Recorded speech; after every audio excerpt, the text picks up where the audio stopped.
So, this is what, this right here, this is where the drama comes from. This is why there's so much confusion about if Jesus is the Messiah. So we're going to go in this real quick. All right, here we go. Hey guys, what's going on? Raj Reed here. And if you ever wondered, like me, why Jewish people do not like Jesus, why they actually despise Jesus, if you didn't know, they actually despise Jesus. There's something in one of their holy books called the Talmud that it actually says that Jesus is boiling in excrement. So I'm not going to get too much into that, but anyways, they hate Jesus. But anyways, the reason they hate Jesus is because they think he's not the Messiah. They think he's an imposter.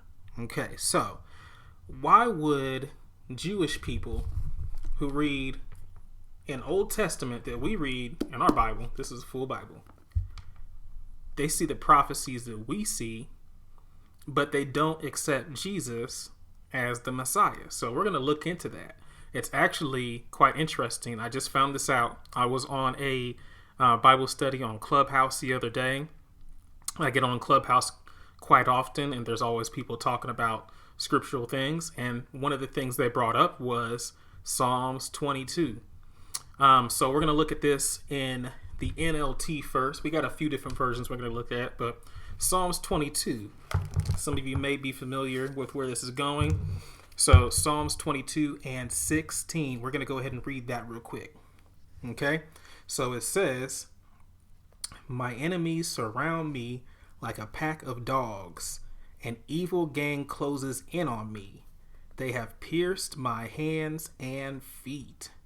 I can count all my bones. My enemies stare at me and gloat. They divide my garments among themselves and throw dice for my clothing." So, most Christians, you've probably heard this before in church. This is a prophecy that David actually said about Jesus. Okay, so this is a prophecy that most Christians believe is about Jesus.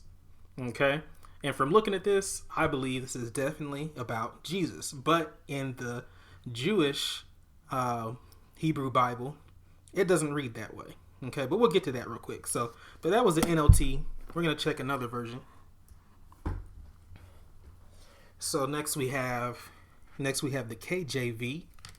Good old KJV. We're going to check this out real quick. So we got Psalms 22. All right. And we're going to go with verse 16. So it says, "For dogs have compassed me, the assembly of the wicked have enclosed me. They pierce my hands and my feet. I may tell all my bones. They look and stare upon me. They part my garments among them and cast lots upon my vesture." Okay? To me, and hopefully to you, that looks like that's talking about Jesus. Okay? Pierce his hands and his feet. Once again. All right, so we got a couple more. This right here is called a Septuagint. It just means 70. I'm not going to go too much into it. But essentially, this is, it's a Greek Septuagint. So it's the Old Testament that was translated from Hebrew, but it went into Greek instead of, just keeping it in Hebrew. But anyways, obviously, this is going to be in English. I'm not going to read it in Hebrew. I can't read Hebrew right now. But we're going to go ahead and check this out, because in here it says something similar. So here we go. Now this is in Psalm 21. So Psalm 21 and the Septuagint is a little bit different. So in Septuagint, Psalm 20 equals Psalm 21. Psalm 21 equals Psalm 22. So we're still in the same book, essentially, but Septuagint books line up differently. All right, so we're going to go and we're going to see verse 16, not 16, but 17 here. So it says, "For many dogs encircled me, a gathering of those doing evil surrounded me. They pierced my hands and feet. They can count all my bones. They perceived and gazed upon me. They distributed my garments among themselves, and they cast a lot for my clothing. Sounds like Jesus to me. And this is what the Septuagint is, what the actual apostles used and Jesus used when they were actually doing their teaching, because they didn't have a New Testament, but they did have all the old books, including parts of the Apocrypha. Well, not parts of the Apocrypha. They had the books and the Apocrypha. But we're not going to go too much into that right now, because we're just not going to. All right, but if you guys want to look that up, Septuagint, this means 70. It's Greek Septuagint. Okay, so this is what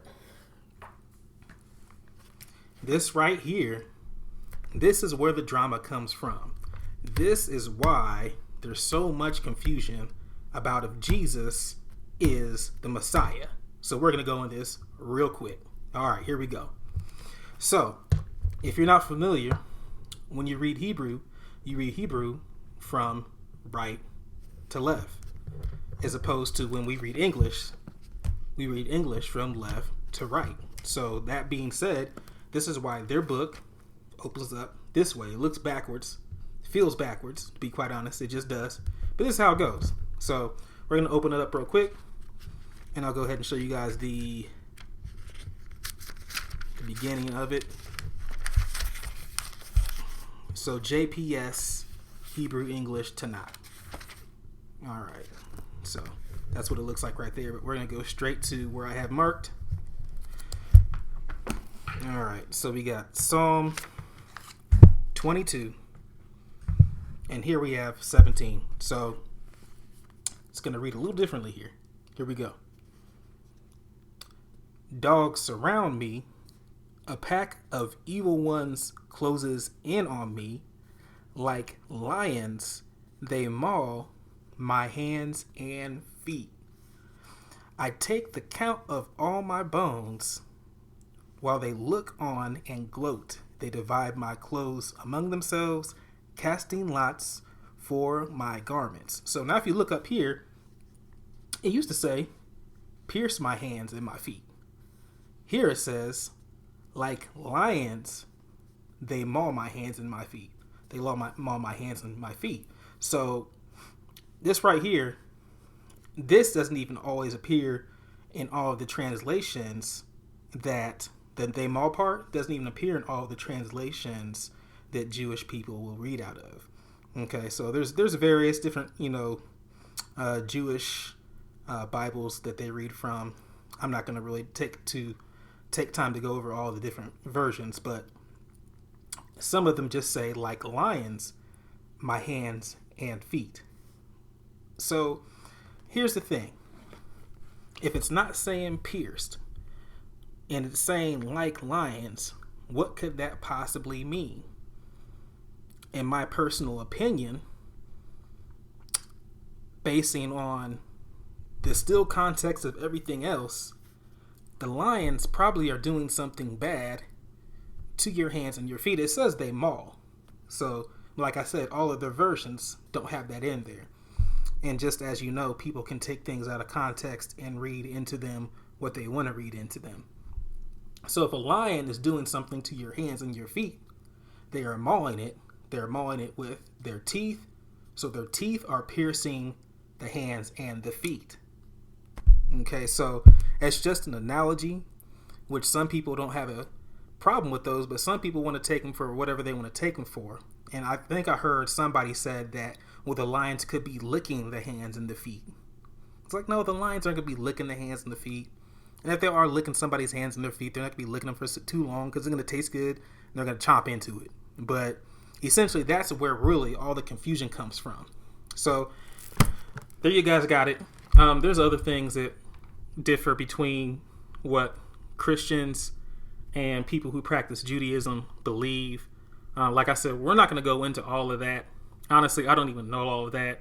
But when I do come across it, I will do another video and then we'll talk about it. But if you've ever wondered why Jewish people do not believe in Jesus as their Messiah, they literally believe he is boiling in excrement according to the Talmud, that is why. That is one of the reasons why. Now, all we can do is pray for these people, and pray that God, the Most High, opens their eyes to where they can see the truth and to know the truth for themselves. But until then, we will talk to you guys next time. Hopefully you've enjoyed this video. If you could, go ahead, like the video, comment on the video, share the video, and we'll see you guys later. Bye-bye.